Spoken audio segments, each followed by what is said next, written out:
Most creators won't survive the AI content revolution. Platforms are shifting, content is flooding in, and standing out on social media is harder than ever. So if you're still trying to grow the old way, posting more, chasing trends, you're already falling behind because AI can do all of that faster, cheaper, and 24/7. And what's even crazier is brands don't care who made the content. They just want results. But it's not all bad news. We've talked to hundreds of the top content creators, and in this episode, we're gonna break down the exact steps they're taking to grow on social media. And leaning into the one thing AI can't replicate, being human. So if you're ready to make your content unforgettable, let's lock in. Come on. You know, platforms are changing. One thing that's not, the one-handed crack. Check this out. Oh my gosh, I cannot keep getting away with this. Was that AI? Yeah, that felt like it. 8-4. What do you got for me? Oh my God. And one thing that also will never change is Kostas not doing good at the one-handed crack. Dude, I'm gonna use. Yep. Holy crap! Right here, buddy. Yep. I'm gonna use, what is it, Veo 3? We'll change that up after, and then you won't have to worry about it. It'll be fine. It's a bloodbath out there, brother. I think it's genuinely terrifying what's happening right outside this door. I mean, dude, I'm seeing guys that are streaming their panhandling right outside on La Cienega. Jason Nath? Or what's his name? Jason Nath? What's his name? Jason Nash. Jason Nash, yeah. Anyways, I haven't left the house in a couple days because I'm scared to go out there. I just don't know what's real and what's AI anymore. I keep getting these videos of Bigfoot and Sasquatch. It's all my feed is right now. And they're taking me on weird adventures. So here's the thing. I was on the plane coming back from Greece, and I go in the group chat. I text you and Kane, and I go, Kane, what the hell's going on? I watched his video, and then we watched another video called We're Not Ready for Superintelligence. We'll link both Kane's video and that video down below. I'm kind of scared. I was like, we're about to take off. I'm having a little bit of anxiety. I'm already have a long day ahead of me. And I was like, dude, are we cooked? Is this AI going to cook us or what? I think Kane brought up some really interesting points that we'll touch on in the episode. And it really revolved around right now, right? When we first started social media, okay? The platforms needed us. Facebook, Instagram, they needed creators to be able to make content to then be able to make their model happen where they put ads in front of our videos.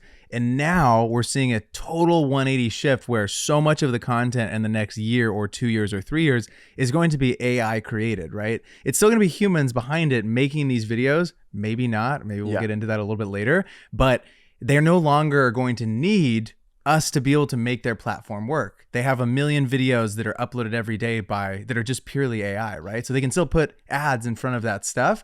And I think that is making it harder for people to stand out. And we'll talk today about how we think all of you can stand out on social because one, we want you guys to be successful. Absolutely. We want you to be able to come here and be like, okay, I have a plan going forward to be able to actually make this a career and make this make sense, whether you're, have a business and you're trying to promote it on social media, or you're a traditional creator and you rely maybe on brand deals and what the future of that might look like. And the reason why we wanted to talk about this is because we rely on this as our jobs. Not only do we create content for ourselves, but we create content for brands. It's literally how we make a living.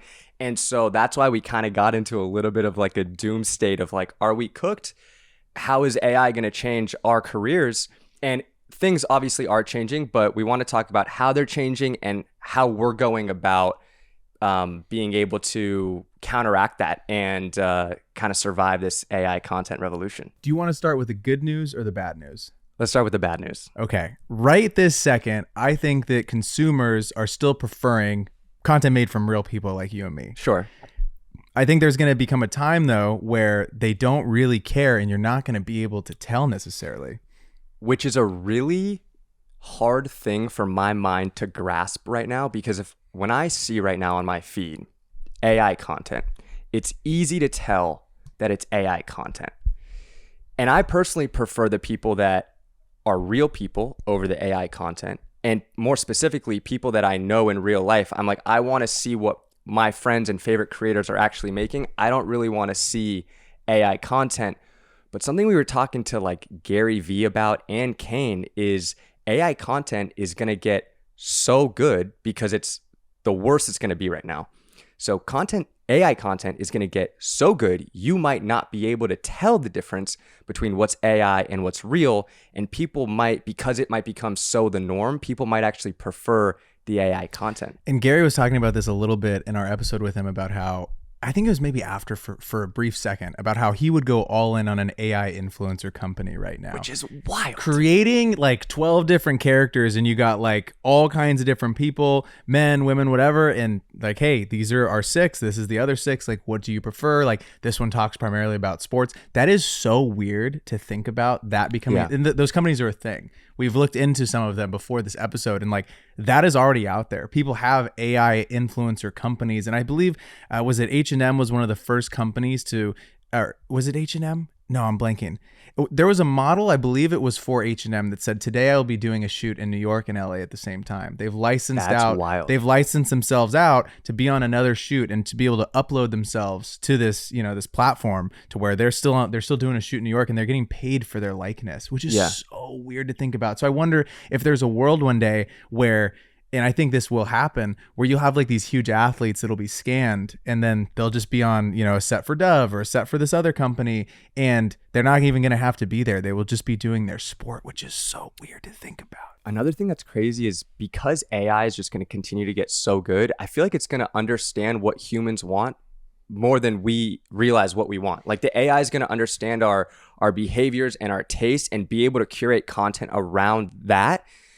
And that's why I think people are going to prefer the AI content, because the AI content's going to know exactly what you want more than a human. I really do think, though, that it's going to be a pendulum. And I think it's going to swing all the way over to the left where people, I think that could be a future thing where people are like, I just am watching this type of stuff. I think, though, that you're going to want to support the rocks like us. Totally. And the people that I know and we all know and love on the internet, like I think we're going to be searching them out. If their stuff isn't being shown to us, like I'm going to want to go and support my favorite creator. And I hope that's the world that we live in. Before we get into where the future is going with content and how you can become like irreplaceable in the things that we're personally doing to like create incredible personal brands, let's get into like the 6 key problems that are coming with AI. We have 6 written down. They're kind of scary, but we're going to list them all out and kind of go into them. So the first one is content overload. With AI content, it's going to be way easier to create content. And right now, let's say there's 100 pieces of content going out a day just to have a nice round number. With AI, it's going to go up to like 10,000 pieces of content a day. So because there's a lot more content going out, it's going to be a lot harder to stand out. So at this exact moment, tens of millions of videos on TikTok specifically are being uploaded per day. So you can see how crazy this is going to be. And that's just with us right now. Real rocks like you and me and, all the people out there listening. Imagine what this is going to look like 6 months from now when every single person is those people are posting 10, 20, 30 different pieces of content a day. And a real person is posting maybe once a day, maybe 4 or 5 times a week. And it's going to start to flood our feeds where I think there's just going to be this huge shift of, instead of it being maybe right this second, it's 90% human. These are made up numbers. I don't have the data on this. Maybe it's 90% human content and maybe 10% of it's AI. I think that shifts and completely flips upside down where now it's 10% our content, maybe even less, and the rest of it's going to be AI. 2 issues come with that. One, the AI content is going to be so much more optimized, right? So we all talk about how important like the first 3 seconds is with short form content. You want the hook, you want to be able to storytell.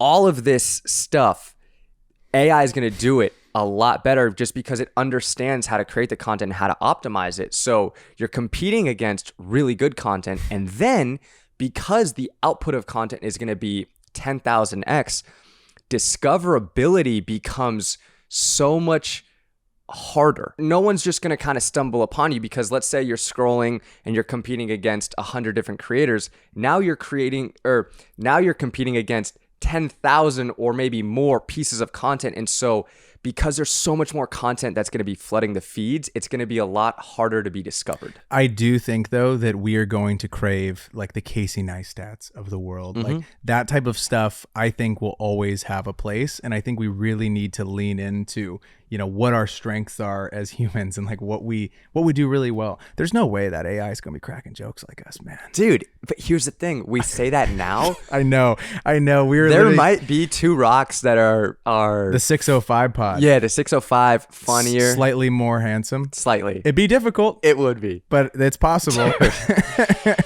Man. There might be an AI version of me that comes out without the lazy left eye, and then it's game over. You know? They just have perfectly clear skin. Yeah. Not one little pimple popping up. Man. God. 6 foot. That's something we'd have to fight over. Yeah. Okay. Okay, what's the second key problem? AI content is good enough, and that is, I think, a really scary place to be at. Once it gets to that level where we're not going to be able to tell the difference. I saw a gal the other day that popped up my feed, and it just this look that I was like, something's dead in those eyes. Something's dead. So you thought it was real and it was an AI influencer? I had an inclination that it was fake, but I couldn't tell right off the bat, and it took me going to the page and like damn near looks exactly how any sort of like travel influencers page would look, and you could just slightly tell, man, there's that lifeless look behind those two eyes. Yeah. But it had real comments. That's the even scarier part is I'm like, that's crazy. So many stupid men are like falling for this and like, oh my God, you look so good. I'm like, okay, this is crazy. The 50-year-old boomers on Facebook, we're done for, man.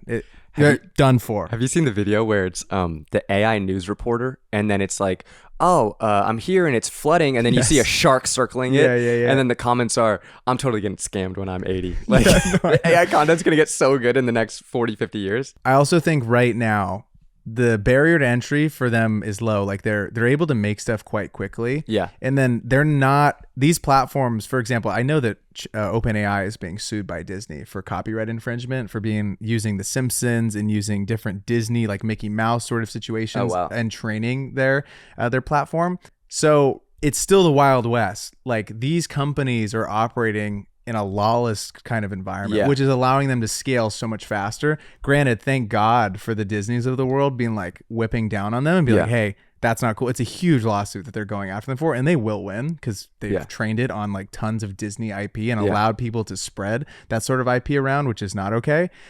So it's crazy though, because there's not anything in effect, and these people are also helping the government use them. So this is just getting even weirder and weirder. I think like there isn't another higher power that is overseeing them. Like they say they're overseeing them. Yeah. But they're really not. They are the ones paving the way. So it's so interesting to kind of think about what the next 2, 3, 4, 5 years will look like and what jobs will be replaced. I mean, dude, you even walk outside here where we live in West Hollywood. You know what I see every day? I see Waymos everywhere. I see self-driving cars everywhere. And they're becoming more and more frequent, where it started off as just like, you see one every now and then. And now they're everywhere. I mean, you're literally at a stop sign. There might be 3 of them at a stop sign. It's like with a Tesla. There's this world where in California and San Francisco and in Los Angeles, where those cars are going to be taking over a majority of the road. Yeah. And like, I know that's not at all what we're talking about right this second, but I think you should start to think about that, because you might not be in an area where that stuff is starting to like play out in front of you. And we're seeing it right here, and it's happening like right before our eyes. Yeah. Right. And we're so deep in content. Like we are in this world. Like I see it.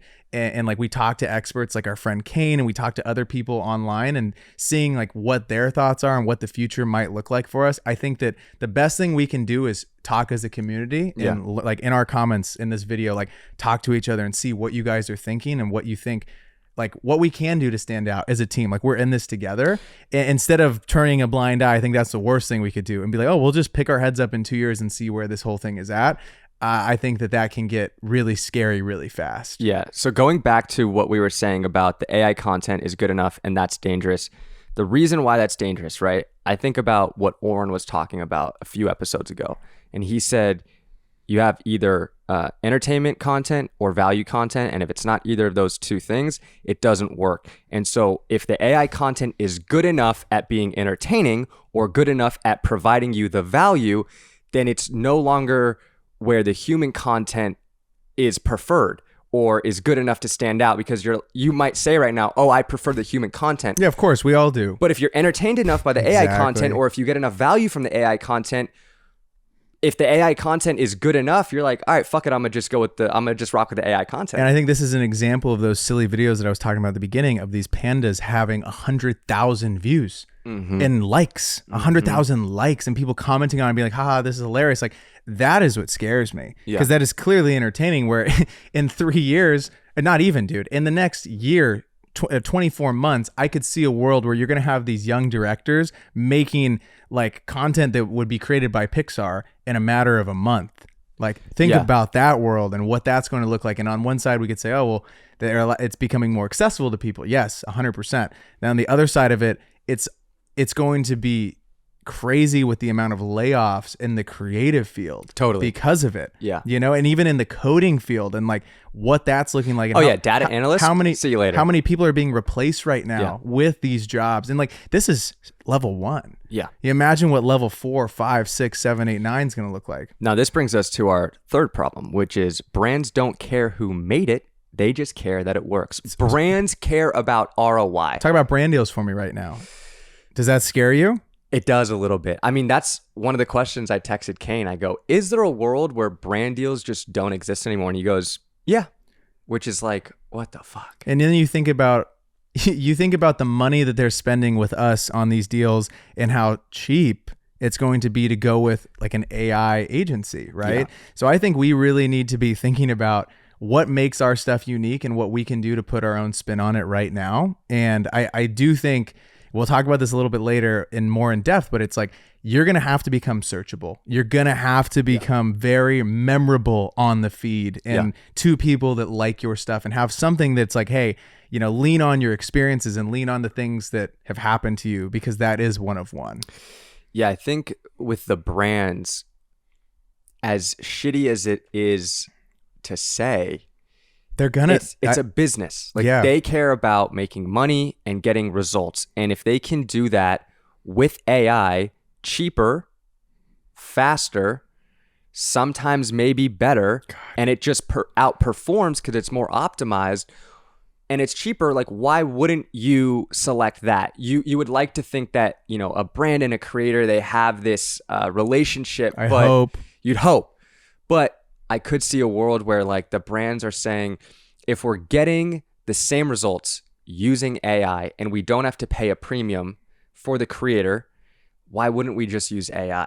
And so I think that's when the brand deals could start becoming a little bit less. Yeah, and the money drops significantly. Or, okay, talk about somebody who has a production company, right? If you're a photographer or videographer or a creative who is creating content for these brands, some of these productions cost six to seven figures. Yeah. And so if they can do it for a fraction of the price, why would they spend days pre-production, producing, post-production, hiring a ton of people, spending all this money when they can just hire AI to do it? I'd like to think that it's still going to be like my company, for example, will hire prompt engineers that'll be still creating it. Because at the end of the day, this random person at said brand, they don't know that it has to be shot on an 85 millimeter lens, and that lens gives a different look than a 24. Like they just don't know that. Yeah. So I still think that our jobs will look a lot different in the next 3 to 5 years. I think that we will have like a team of 3 or 4 or 5, and they will be prompt engineers, and I will be chatting with them about, hey, you know, this is the type of wide shot I want, or I want this to be a little bit different. I want this camera movement to be different. I think that it's just going to become so integrated into everything that we do. And if you don't, I think you will be obsolete. I was talking to Evan Tanaka about this. We chatted with it briefly on our shoot that we had together. So he's specialized in food. And product. And what's interesting is he said he feels he's a little bit more safe than maybe other niches, because when it comes to food, there's so many guidelines of like, you have to be very transparent as to the ingredients that are used and what is shown in the content. And so with AI, it becomes a little bit tricky because it might look pretty, but you can't really be transparent as to like, if you're making a piece of content around food, if you're using AI, you won't really be able to tell what exactly is used ingredients wise to get that shot. I think the government will have to step in and have regulations around what can and cannot be used in all these various spaces, because otherwise they will go the cheaper route. Yeah. Like these brands will go the cheaper route. I see that happening. And I think like in Evan's case, we were chatting about that because we just did a product shoot together, and we were just saying like, you know, it keeps popping up on all the shoots that we've been on. Like that conversation does keep popping up. And it's like, you know, I think we will have to have people in the government step in and say like, hey, in this space, it can or cannot be used, or this is the capacity to which it can be used. Or I even think about, for myself, right? Someone who shoots hotels and is in hospitality, like the travel influencer wouldn't, like, imagine a hotel chain like the Hilton can say, oh, I'm going to have this one AI influencer visit every single one of my hotels and create content around it, where that is pretty much impossible for one actual real person. It's like, let's just take the AI travel influencer and let's send him to... No flights, no hotels. Yeah. So it's kind of scary, and it's going to affect different niches differently. And like we were saying earlier, it depends how quickly you're not able to tell the difference. Exactly. Because right at the second, for the most part, especially the people that are listening to our show, you can tell. But some of them you can't. Like I was saying earlier, I saw that one person, I'm in it. And I immediately was like, something's off about this. Couldn't tell right off the bat, had to scroll for a second. What's scary about AI is that it's getting better and it's improving at an exponential rate. And so you think about 2-3 years ago, ChatGPT wasn't really a thing, right? Or like version 1 came out. Now we're on version 4. The video that we watched, You're Not Ready for Superintelligence, it's talking about how by like mid 2027, we're going to be like another 4 versions like improved, and they're just going to keep getting better and better. And so it's really scary to think about where we're going to be in the next few years. Number 4, jobs will be lost. We already touched on that a little bit, but I think familiarizing yourself with what is out there, trying out some of these platforms and seeing if it's something that you can add into your workflow. And I'm telling you, I think if you turn a blind eye, bad stuff's going to happen. Be on top of the updates that are coming in your space and what you see and what you're noticing people are looking into.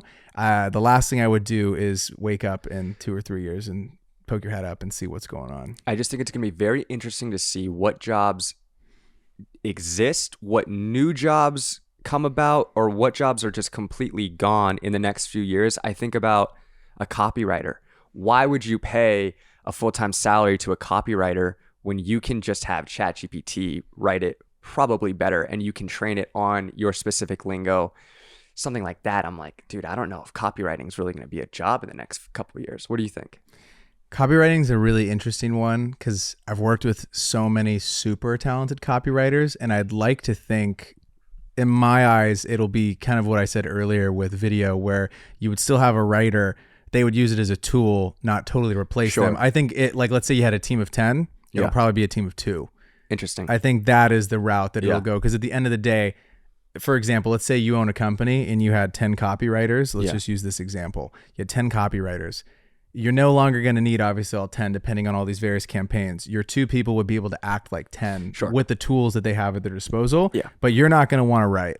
You know what I'm saying? You're not going to want to be a cop. You don't have the time to do that. You own the business. So I still think that you're going to need these roles. I just think that they will get exponentially more competitive in the market. Like all of these jobs that are available right this second, that potentially could be replaced in our eyes with some of the platforms that are out there and readily available. You'll just have a smaller team. And so, like, that's what we're seeing with the software engineers, right? They're saying, these software engineers they're saying that Chat and Claude and all of these different platforms are able to code 100 times better, not make mistakes, whatever. At this exact moment, though, it still does make mistakes. It makes mistakes. It'll tell you a false link. It'll tell you something that's not true. So you still always are going to have to double check it, which in my eyes makes for you have a team of, instead of it being 1,000, maybe it's 150 or 200, but they still have to check the work. You know what I'm saying? It's always, I believe, going to be someone engineering it, I hope. And that's what I'm thinking. I was thinking about, specifically when it comes to photo video world, what about events? Like, I don't think events, AI, brother, sports videography. Sports videography, sports photography will be there to stay. That might be the one to get into. Seriously, because you're not going to be, it's going to have to be a real human telling the story. That's one that's not going to get pummeled. Or like concerts for sure. I think so too. 100%. Yeah. For example, how that's going to get impacted is, instead of maybe, let's say you were a traveling concert photographer and maybe you had an editor at home, maybe now you have a platform that knows your style. that is editing these photos together and pulling through them for you. So you're not staying up until 2 or 3, 4 in the morning going through your selects. Yeah. Now that's something where you would train it on the different content that you've already liked, and then it would go ahead and do that for you. That's where I see this going. Yeah. I don't think it's doomsday. I think that we just have to be very mindful as to the industries that can be impacted and see if we do have to pivot, fantastic, we're going to have to pivot. Yeah. Like that's just going to be the reality, I think, for a lot of the creative jobs as well as just jobs as a whole, and seeing like what they're working on and what can replace us. Because at the end of the day, these companies are greedy.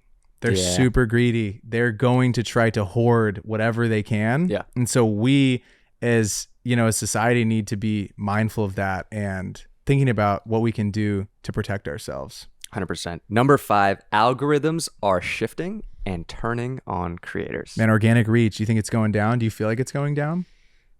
I feel like it was going down, but now it's kind of back on Meta. Again, like we were saying, with the feeds being completely flooded with AI content, organic reach might become extremely difficult to get. And so then I feel like you might have to be in this like pay to play, where organic reach might actually become very obsolete and not really a thing. And so to even get your content seen by new eyeballs, you're probably just going to have to run ads or put money behind maybe a new thing where it's not ads, but you're paying to get more organic reach. But then I guess that's kind of just like ads. Yeah, it's yeah. You're paying for organic reach. It's not an ad. It's not an ad though. Yeah, exactly. Wow. Yeah, I could see a world where organic isn't really a thing and you're just going to kind of have to pay to play. We chatted with Kane about this having like a human only feed and what that could look like in the future. And I think in theory, you're like, yes. I prefer it'll work. The human only feed. Unless we all come together. I think if the whole world comes together, get your pitchforks. Like, we get our pitchforks. Meet on the street. Yeah, and we burn some stuff. Yeah. We might have a chance. But it kind of goes back to the point we made earlier of AI content is good enough. And so it's nice, in theory to say, oh, we prefer the human only content. But if you're getting enough entertainment or value out of the AI content, you're like, fuck it, I actually do prefer the AI stuff because it's funny enough, entertaining enough, or I'm getting enough value, and good enough is going to maybe beat the human aspect. God. I know. Interesting. Subscribe to the pod. Yeah. Please help us out. Leave a comment. Number 6, if you're not using AI, you're already behind. Yeah. We've talked about this multiple times in this episode, but be familiar with the tools that are at your disposal. I think testing it out for writing stuff, I think you can really tell right now, especially on LinkedIn, people are just copying and pasting like ChatGPT prompts. Yeah. Write stuff out, be normal, be a normal person, write things out, use it to use it to grammar check what you're doing. Totally. Don't use it to write the whole damn thing. You sound so silly, and it really does sound extremely robotic, and like you can tell immediately. And I've been noticing people calling other people out for this, commenting, being like, yo, what are you doing here? You're just stealing some other script that someone else wrote. Sure. So I think that is going to become a thing. And like we were saying earlier, with some of the tools that we've been using for years, AI has already been integrated into Photoshop, into like content aware, or like, that stuff has been there. It just now looks a little bit different. Subtitles on Premiere. When they dropped that was huge. Game changer for us. It sped up our workflow so much, and so not looking at that as like, I will never use this. I think the main point is AI is here whether you like it or not, and you can either choose to adopt it and bring it into your business or workflow as a creator. And if you don't, you're just going to be so far behind the 8 ball, because right now, over the past couple of years, it's become a lot more the norm to use ChatGPT or Claude. And in a few more years, it's going to be so the norm that if you're not using it, you're going to be like, what are you fucking doing, buddy? Like, what do you mean you're still writing your scripts yourself? Like, just type it into chat. You know what I'm saying? And so I think you just got to embrace that AI is here, and that it's not going anywhere. It's just going to continue to get better. All right, now let's talk about why most creators, I would say about 90 to 95% of creators, are just going to be obsolete and get obliterated when it comes to content. The generic stuff is done for. Totally. If you're copy and paste, if you're Mr. Copycat, Copycat rock. It ain't gonna work anymore. You got to find a way to be unique and to stand out, which we'll talk about in a bit. You can't outwork AI. That's the big hit thing we need to hammer home. Dude, it doesn't have sick days. No. It doesn't have sick days, doesn't get sad. I mean, maybe it does. Dude, I remember we did our 30-day challenge of posting every day, and I was pretty burnt out. I was ready to crawl in a rock and just... And AI is going to look at you and say, it's going to have the Mamba mentality. Dude, AI has the Mamba mentality, okay? Kobe goes, oh, this dude's working out from 9 to 10. Okay, cool. I'm actually going to work out from 5 to 7, then eat breakfast, then go back to the gym 9 to 11, eat lunch, then I'm going back 5 to 7 p.m. and going to bed, and I'm going to beat all of you. That's AI. We're getting burnt out after posting 30 days in a row and thinking we did something. With organic reach potentially being obsolete, people are going to have to want to search out your content. Totally. That might be the world that we live in here in the next year. So I want to now talk about the top 10 tips that creators can use to actually survive. I would say we have about, if I was to make a guess, 6 to 12, maybe 18 months before we see like a real shift happening. So it's going to be real slow, and then it's going to like kind of compound. I feel like it's kind of starting, like the snowball effect has already happened. So that's why we feel like we have like 6 to 12, maybe 18 months, but we have 10 tips. We're calling it the Creator Survival Plan. 10 tips that we want to give you that you can start implementing into your content strategy as a creator or a business to help you stand out as AI continues to ramp up and become more prevalent in all of our lives. Okay, we need to build a sticky personal brand. Sure do. That's number one. That's kind of buzzwordy though. So how can we actually build a personal brand that people are looking for and wanting to actually continue to connect with as that content begins to flood the feed? You have to be something that people search for. So your positioning has to be even stronger. You kind of got to go more niche, and you want to try to be known as the person for one specific thing as opposed to being super broad.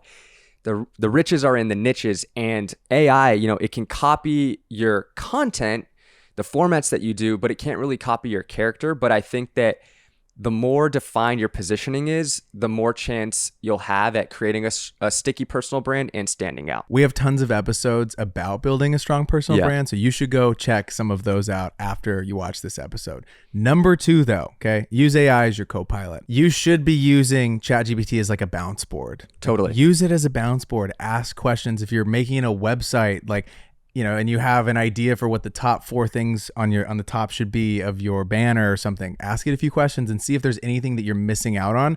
Again, don't be a brainless zombie and just say, do this whole thing for me. It's not going to make you think. I feel like we're going to get in.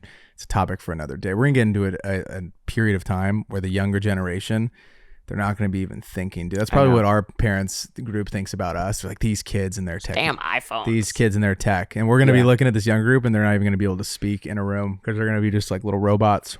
I think the main point is because businesses and creators that are using AI are going to be able to create content at such a rapid rate, and there's going to be so much content flooding the feed, to be able to like keep up, you're just going to have to ramp up the amount of content that you're posting. And so you got to use AI to your advantage.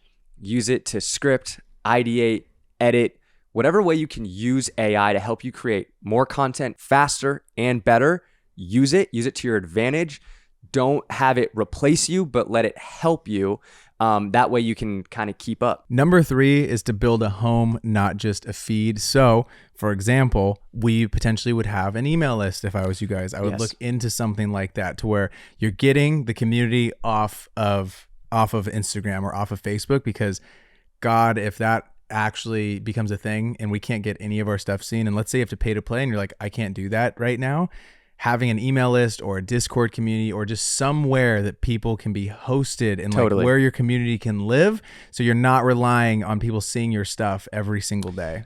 The algorithm feels like it's constantly changing. And so because we can't predict, how the algorithm is going to continue to change, You want to kind of try to escape it as much as possible. Go direct to your followers, direct to the consumer. If you can get the email or, like you said, a Discord, somewhere where you can go directly to them, where you're not fighting an algorithm for organic reach, you're just able to like foster a community better and go straight to your followers without having to compete against an algorithm. I could even see a world where we might be making stuff just like it might be it might be a situation to where you build up a group of people who really want to support your stuff, right? Yeah. Almost like a Patreon-esque situation where you're providing value on a very specific topic. That's interesting. And you're only creating for that group. I could see that becoming a thing. Almost where you're creating like a newsletter specific piece of content. Like right now it's kind of just written, but maybe it's like, okay, we're going to make a 3-minute video specifically for the newsletter. It's not even going to live on YouTube. Like we're not even going to try to go viral with this. I could even see, I think we just need to be mindful of what the applications are prioritizing. So I think of a situation like Van Neistat where he makes one on a subscription-based platform and one on YouTube and bops back and forth. There could be a world, and it could shift in the next few years, where they're not getting their stuff seen, organic reach is dead, and they might solely be creating on a subscription-based platform for people that want to support them and want to keep seeing them make videos. It's almost like, we're funding our own favorite show. Like, think about that. Yeah. You're like funding your own favorite show every single week by throwing $5 a month or something towards this person that you really enjoy their stuff. I could see that becoming a thing if organic reach does just completely plummet to nothing, and people not paying to have their stuff seen. Yeah, because so many creators they're not selling something with the stuff that they make. Yeah, they're just, I just put this out into the world. I wanted to show you my favorite toolbox or whatever the heck the thing is. Like, if that poor person isn't getting their stuff seen, a way to make that, and there is an audience for that and people that want to see it, is to have some sort of little subscription service where I know every week I'm going to get a video about tools from said person. I think the only way that works, though, kind of goes back to our first tip, is building a sticky personal brand. And one of like the biggest tips we can give when it comes to building a personal brand is leaning into being you, because that's something that AI will never be able to do, is replicate someone being like so human and leaning into their shit. I think a big reason why you guys like tuning into our podcast is because we give you as much, valuable information as we have access to, but we also share stories about ourselves, and we aren't afraid to be vulnerable. It is really scary, but the creators that we gravitate to the most are the ones who are able to be super vulnerable on camera, show different sides of themselves, and really lean into like their shit, whether they're, having a big win or took a big L. The more of yourself you can bring in your personal stories, your experiences that you've lived as a human, if you can bring that into your content, that's what's going to make people fall in love with you specifically, and then be the one to search you out, because there's going to be so much content. It's like, oh, I want to tune into Braden because I really fuck with his fish tank content, and then he told me about this other thing, and I love the content that he made about the Lakers, but then he's pivoting and he brings in his personal life into his content, and I really feel like I know Braden and I gravitate towards him specifically. But that only works if you allow yourself to be vulnerable on camera. I think the generic things are gonzo. Yeah. Like, if you're just making stuff that is extremely replicatable, is that a word? Let's go with it. Feels right, Hell yeah. Doesn't it? Yeah. Extremely replicatable. Doesn't feel like a word. Replicable? I think that's the word I was going for. Yeah. Yes. It was like one less syllable. I knew I was missing something in there. And be referable. Ooh. If I'm like, maybe I'm in the dentist niche, okay? Okay. Just using that as an example, okay? And I'm like, dude, I might have a cavity. Yeah. Who should I go talk to? Boom. Be Dr. Blank. That's what we want you guys to be thinking about. So if whatever the spaces that you're in, like originally, I think we talked about this quite a bit of time ago, where it's like building other things into the main core pillar of whatever it is that you talk about. We still do think that there is said main thing. Like, you have to have one thing that you're super known for, and then you can have these other little things that you talk about, but they should not like overpower the one main pillar, the thing that you talk about, whether it's marketing, dentistry, whether it's shoes, whether it's like furniture, home decor.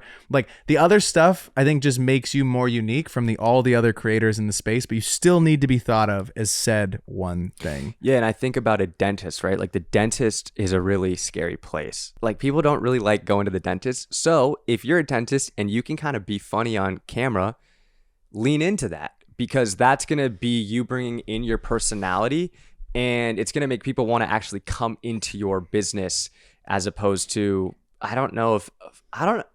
dude, if people are following AI dentists, I'll be fucking shocked. God, we're done. Could you imagine? It's like, oh, I want to go see doctor. Oh, that's not a real doctor. He's AI. Like he doesn't actually. He's a fake dentist. He doesn't have a practice. Yeah. Or they use him as their avatar for their business. Jesus, dude, it's getting weird. But I think you're right. I think if you can be referable, is that the right word? Yeah. If you can be referable, like if you bump into somebody on the street and they're saying, "I want a good creator, a business creator." You're into podcast. bonsais, right? Yes, I'm into bonsai trees right now. Who's like, if you're talking to somebody about bonsais and you're both into bonsais, you're like, yo, you got to check out this fucking sick dude on YouTube or Instagram. He's got the craziest bonsai collection, or he's like the best bonsai creator. If you can be the person who's like, you got to go follow this guy because he makes the best content, or she makes the best content about said thing, that's how you win. Yeah, you got to become a brand. Number 5, Totally. You got to become a brand, not just someone who decides that they're going to show up once a month. Like, have some consistency with the things that you're doing. Yeah. We show up every single week to put out this show for you guys. Like, have something that you're sticking to so people can look forward to it and know that, like, hey, every week I know that they're going to try to drop something. And if they don't, they probably have a damn good reason why they're not dropping something, like a move. Yeah. What do you guys think of our, this is my living room. So we're in my apartment, and then we might be filming some stuff in Figs. We'll see what the situation is over the next few weeks as we build out the new studio space. But we're going to be actually going on the road. That's exciting. I cannot wait. We'll talk about it at the very end. Talk about someone who's built a sticky personal brand. Some might say the stickiest personal brand. Number 6 is to remove friction when you can. Totally. This is some friction right now to do the show in the living room. We got to set up all the lights. We got to bring the tripods over, load the car, walk them up the stairs. It's a situation at our new spot when we have the studio set up. We're just going to be able to walk in and film friction 0. You know what I will say though? Tell me. I really like the couch. Being on the couch. I think we might need to find a couch on Facebook Marketplace. Or some really comfy chairs. There's just something pretty like lax about this. You know, lean back, dude. Just hang in here. Just me and my rocks. Take your coat up. Oh, hold on. Just lost your headphones. Dude, get the headphones back in. Dude, when you go from being locked into the lab, when you're locked in to not being locked in, it's weird. But yeah, dude, the couch feels nice. I think that we should. And the carpet makes a big difference. I think we should have a couch in the new spot. You think? Mm-hmm. I really do. I'm thinking that this is just feels so comfy. Okay, we're gonna try to figure it out. But yeah, I'm really excited because the new studio. Shout out to my dad because he's got a house and an extra room that he's going to let us turn into a podcast studio. Thank God. 505 served us well for a minute. It did. Number 7 is to document over these high production things. Totally. I think a lot of people are overcomplicating what it is that they need to be creating on social. And so much of it, you can just literally set your phone up on a little tripod and film what it is that you're doing throughout the day. And maybe if you look at that stuff and you're like, damn, I'm not doing a whole lot, and it'll force you to get up off your ass and start to do some things. This one also kind of blends into remove the friction where you can, because once you start thinking about, I'm just going to like document a ton of stuff and create content out of that, you're kind of removing friction because you're not feeling like everything needs to be super overly produced. On top of that, I feel like AI might become so optimized and like so good that the imperfections of 100% of real people's content might be gone. And so you're so right. Life isn't perfect. Life is messy. And so kind of lean into that with the content. But an easy way to do that is just to document and not think about stuff being super overly produced. You should see what my office looks like right now. Dude, okay. That's the thing. But talk about removing friction. Dude. How easy is it going to be to create content when we got home offices? Oh my God. The home office is a game changer. Where are you at in your home office? I have a desk that now I don't like the color of. So no. Yeah, it's like it's supposed to match the floor, doesn't match the floor. So I'm going to sell it. And I'm going to get a new one. We're going to figure it out. I loved building it though. God, it was so fun. My favorite thing is to build a desk. That's where we differ. I hired a TaskRabbit. I didn't want to build a desk. It wasn't super complicated, but God, it pissed me off, dude. Are you off the standing desk? Yeah, because I never stood on it.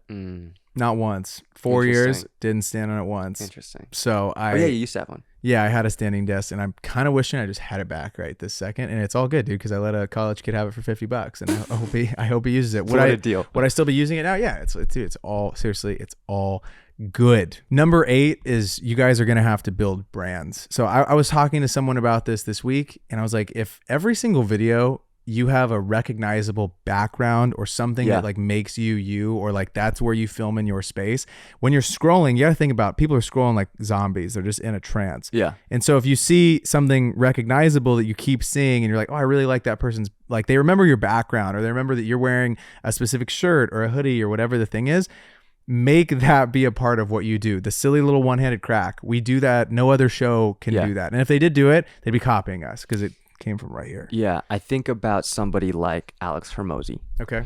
Right? He's got the nose strip, the hat, tank top. He uses that purple. Yep. He's built a brand. When you are scrolling on your feed, you can tell it's like an Alex Hormozy video. Or I think about somebody like a JB Copeland, who he's got the freaking, he's swaggy. Picture frames. He's got the picture. It's like a super interesting backdrop. And every time you're scrolling the feed, it's so unique that you know it's him, and it allows him to stand out in his content more. So if you can think about, building your brand when it comes to color and font and mise en scène, everything in the scene, how you're building out your set, what your talking heads look like, what your content looks like, your editing style, all of that comes into play when building a brand. And number 9, AI is not going to replicate community. This is huge. This is the one this to is really. the one. This should have been number 1. Yeah, I mean, we should have put this as number 1. But you guys got to do your best at bringing people together in whatever way, shape, or form that looks like. Whether it's 5 people, whether it's 5,000 people.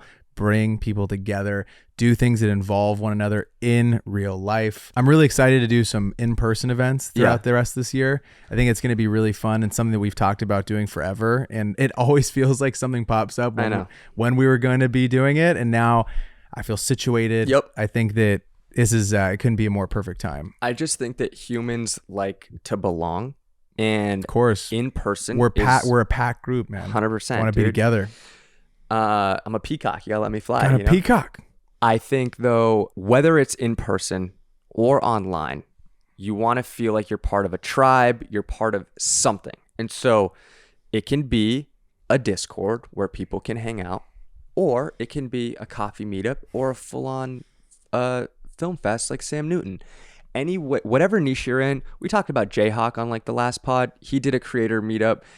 That is something where, especially if AI content and this AI world is going to just be taking over, more than ever are we going to be craving in-person human interactions. And so I could see, we talked to Gary about this too, he wants to lean into experiential. And so if you can bring your community offline, in person, and the only way people show up in person is if you build a sticky personal brand. That's why I was number 1.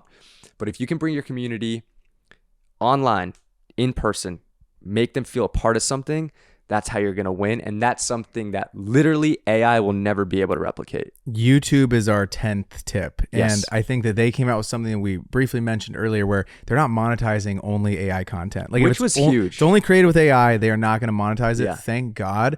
I could see a world where another app, a TikTok or someone, bands together and they're like, it's not going to be allowed on this platform. Like, we are going to prioritize creators. I think that app will win. Whoever does that, I think that could be a thing. I see a world where one of the other apps, they're just like, it's welcomed here. This all, it's like, it's going to put so many people out of jobs. And like, think about how many smaller creators there are that are, making 50 or 60 grand, and they maybe used to have, a 9-to-5, and they get to do this now full time because they have like their small community or they have their niche or their thing that they talk about. Like, those jobs, I really feel for those people, and I want them to be successful. And I think that if you are in that group and like you left your job and you're a full-time creator, I would go lean over and start creating YouTube content as often as you can. I think that is a place that I would be hanging out. Have you Are you talking about the guy Hub's Life? No, I was just saying in general. Oh, but did you see the thing that happened with this guy Hub's Life? Yeah, he left the 9 to 5. Dude, and now he's like on TikTok Live. Was he shitting on the 9 to 5? No, so he made content about. I remember his 9 to 5. I remember his content, but I'm saying Then when he quit his job, But then he's getting flack because he's on TikTok Live, like begging for galaxies. that's money, right? That's Yeah. like a $20 thing or something. I think it's like $4 or something. Oh my god! But he's like, I quit my job. I need you guys to like fund me, basically. No. Yeah. Don't do that. But anyways, I agree with YouTube, man. I think it has the hardest barrier to entry. But then again, dude, even if AI content can't be monetized through AdSense on YouTube, you think about how hard YouTube is to make a video every single week. There could be a YouTube channel that's an AI influencer cranking out sick travel vlogs or sick vlogs every single day, which is crazy.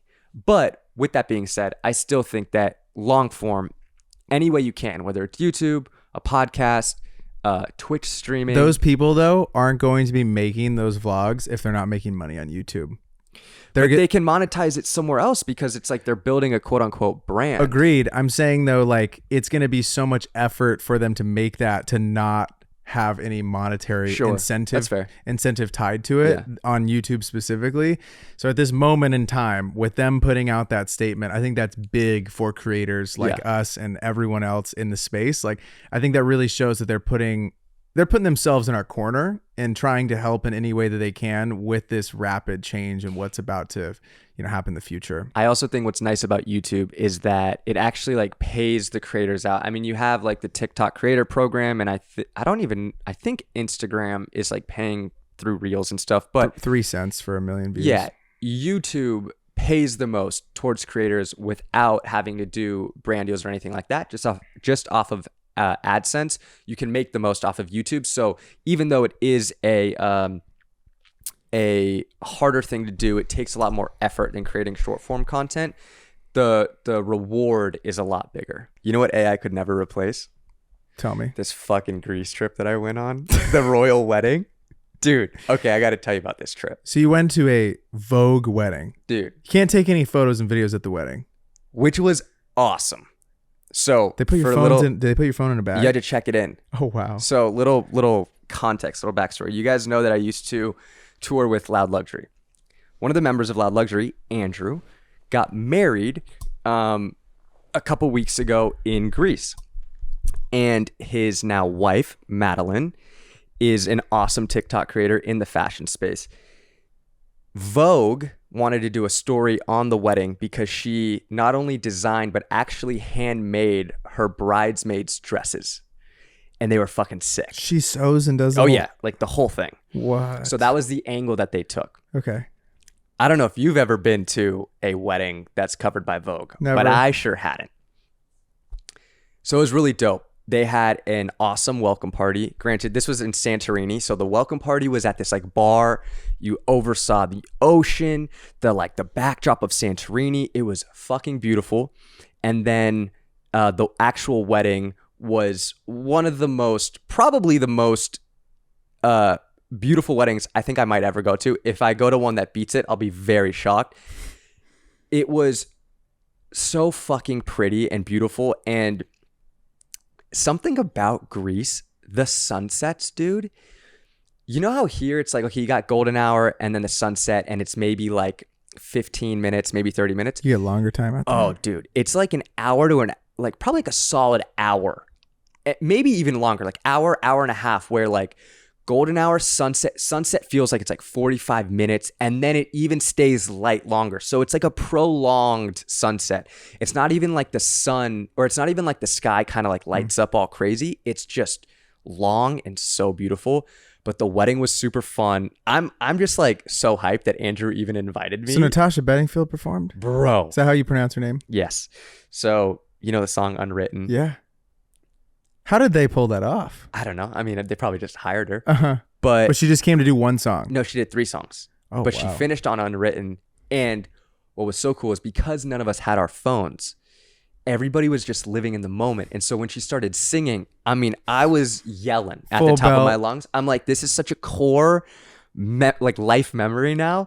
It was so epic because that song is just so iconic. But it was so much cooler because nobody had their phones. Nobody was like, oh my God, Natasha's here.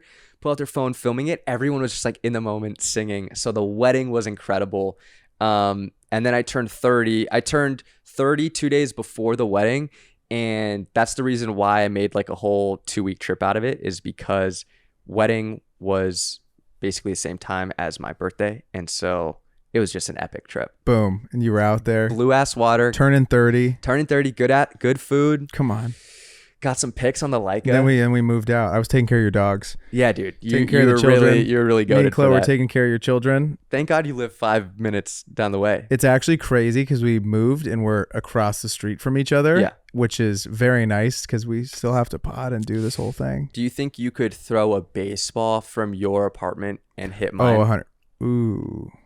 How far do you think? It's a little too far. Okay. Just ever so slightly further than what, this big arm can handle. But speaking of playing ball, I heard you hit I hit a homer. bomb. Yeah, I hit a bomb. Over the fence. Yes. Wood bat? Would bat. We have a semifinals on Sunday. Okay. We're getting ready, dude. Fuck yeah. We're ready to rock and roll. Tomorrow? Yeah, I guess that is tomorrow. Oh, shit. Tomorrow we're locking back in, and we're going to Texas, you and me. We are. This is literally, you guys don't understand. This is my Roman Empire. You think we were hyped for Gary Vee? This is going to be so crazy because this is Christian Guzman. We're going to Texas for him and for Heidi Summers. And we potentially might get to pod with Max Tuning. If everything lines up, it'll be awesome. But hopefully we get to bring you guys 3 awesome pods. And if you're listening to this and you have some sort of connection to Nick Bear, give us a call. Give us a call because we'd also love to pod with him. We'd drive down to Dallas or wherever they're based. That would be pretty sweet. But we're stoked. And I think that we just want to keep bringing you guys the biggest and the best people all around the country. This one in particular is huge because I got into all this stuff because of Christian's content. Yeah. I remember seeing it. And I was like, dude, I hate this bio major shit. I want to do that. I don't want to do what I'm doing right now. I'm all getting C's in all these classes and just bombing these tests. And I'm like, how do I become in the fitness space? Okay. We talked about personal brand a little bit and kind of gravitating towards certain creators. What about Christian Guzman's content did you gravitate towards so much? Because so value driven. Yeah, like, and you were like, I kind of look like this guy. Like, dude, I want to be this guy. Yeah. No, it was super helpful for someone who was trying to get into the gym. And I remember being very self-conscious going to the 24-hour fitness in Cyprus. Like, I would wear a hoodie because I was like, dude, I'm a tiny rock. Like, there's so many big people in the gym. And it's just like not. Was this before you put on like yeah, a lot of this size? was in the very beginning. Okay. And you just don't know what you're doing. Yeah. So you're walking around all these machines. And then I remember trying it for like maybe a few weeks before even resorting to YouTube. And then once I found, I used YouTube for everything. So I don't even know why I didn't do this to start with. But I remember finding him and finding a few other creators. And then they would just walk you through all their movements and like what they were thinking about. And so then I would just literally have my phone open and I would just watch the movement, do the movement, watch the movement, do the movement. And in the span of 2 months, I gained like 45 pounds following their diet advice and their lifting protocol, completely natural. And it's completely natural. And learning just like what I should be doing in specific areas. And how long did you stay natural for? They just have like such good advice and they show you everything, there's and it's very, I'd say the fitness content, I don't know what about that genre is calming for me to watch or like for like other people to watch. Like they're just doing their exercises and I'm like, nice. Like it's weird. I mean, it's like you're just watching another person work out, but like something about it's just like kind of calming to like throw on. And when you're like doing the treadmill or, warming up, it's like nice to kind of have like something to just watch instead of just being bored. Yeah. So I think that stuff was super helpful and super transparent about everything he was doing. He was building a company. And I remember just kind of, you feel like you're on a journey with someone from the very beginning. Yeah. And maybe that's how some of you guys feel that have been with us since like episode 1. Like you've been with us since we started the pod and like seeing the progression of the guests and like, we're transparent with you guys. It's like what we're trying to build and how we want to build one of the biggest podcasts in the world. Like it's a very slow burn though. So you see it as it's like building up and like we've gotten messages from you guys saying like, you know, it's really cool to see that you just got Gary Vee on. Like that was a huge milestone. And I've looked up to Gary for like the entire journey. Like when I found Gary in college, I was like, damn, this one, I wanted to drop out after watching some of his videos, didn't end up dropping out, but it was very supportive to have someone. And that's the weirdest part about social media is you don't even know these people. Yeah. You don't know. I don't know Christian. I don't know Gary. You don't know anything about them, but there's something about just seeing another human share their experience, going back to like what we talked about earlier. And it's relatable. And like, then if they're vulnerable and they tell you about other things that are going on in their life, you like just want them to win, you know? So like, that's why I bought Alphalete in college and stuff. You're like trying to support this person's dream. And they talk about being so, they just talk about their experience in such a way where you're like, I feel weird not supporting this person for all the value that I've gotten from them, from their stuff. With Gary specifically, we talked about this after we like stopped recording and he kind of left the room. But me and Braden kind of had a little bit of like an out of body experience while we were recording, because you consume so much of his fucking content and you feel like you almost like, you do feel like you know them. You kind of feel like you know them. Yeah, 100%. You feel like you know them. And so then... Even though you really don't. But and they don't know you. Yes. So it's a really weird thing. You're bringing up all these random things that they've posted stuff about. Yeah, it's weird. And so, yeah, like being able to meet him in person and sit down, it felt weird because of how much we've consumed his content over so long. But that was... Homies that you've consumed a lot of their stuff, though, we talked about this, they low-key feel like a holograph when they walk. Yeah. When they walk through the door, you're like, oh shit, you're real. Yeah. Like, what's up, dude? Oh, it's like you remove the screen. Yeah, exactly. I remember the first time when I was at Alpha Land, when it was still at like a smaller warehouse. We had traveled to Texas, me and my boy Drew, and I remember meeting Christian in the gym, and I was like, holy shit, dude, this guy's yoked. Like, and it's weird because you've watched You're like, dude, you look the exact same. You look the exact same online as you do in person. You don't edit your pics. Yeah, it's weird though to see someone that you've watched so much of their stuff in person, because you're like, it's like it literally feels like a hologram. Yeah. Remember in like Spy Kids where where Junie like brushes his hand across her face? That's what it feels like when you meet someone who you've watched so much of their shit. It takes a second. Yeah. I feel like with Gary, there was no like, oh, let's talk for 5 or 10. It was like, walk in. What's up, guys? Who's the audience? Boom. Sit down, record. I'm like, okay, here we go. And then we obviously only had an hour. So it was like, we got to be locked in. You can't be messing around. Like, you know what I mean? Yeah. What's cool about Gary too is we like wanted to do so well. And I think both you and I were like really nervous that God, I was so nervous. It's going to be a minute until I think I feel like that nervous. And now that we did Gary, I feel so much more confident going into like every other guest, because I'm like, all right, I was a certain amount of nervous for Gary. We did it. It went well. Great. We also, dude, we hit in the same day, we hit 18,000 subs, and our first ever podcast with Caleb hit 50,000 views. That was big. Now, I'm not saying we should fucking get too caught up in numbers. We've been drinking the Kool-Aid a little bit, though. I'll tell you what. And the numbers are what they are.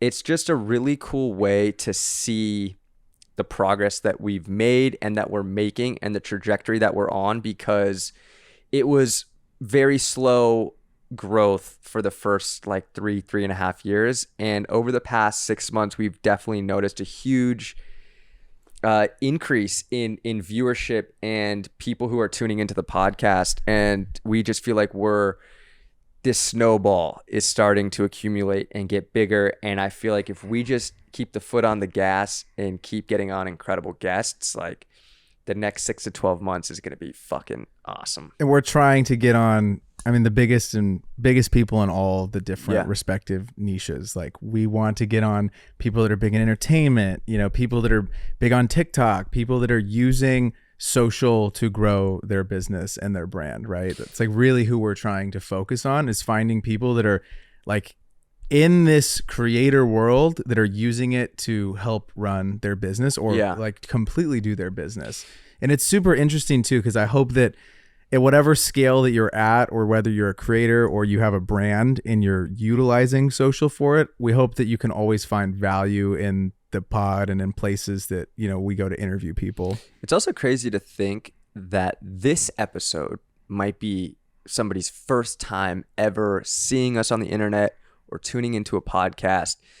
And if that is you, I just want to say we've been doing this. It's coming up on 4 solid years of us doing it. I think literally in a few weeks. Yeah. And when we first started the podcast, we had a general idea of what we wanted the show to be and where we wanted to take it. And it has changed and evolved endless amount of times since we first started. But the thing was, like, we didn't wait for things to be perfect. We kind of just started. And it has taken us, call it 4 years, to get to where we feel like we're just now starting to get a little bit of traction.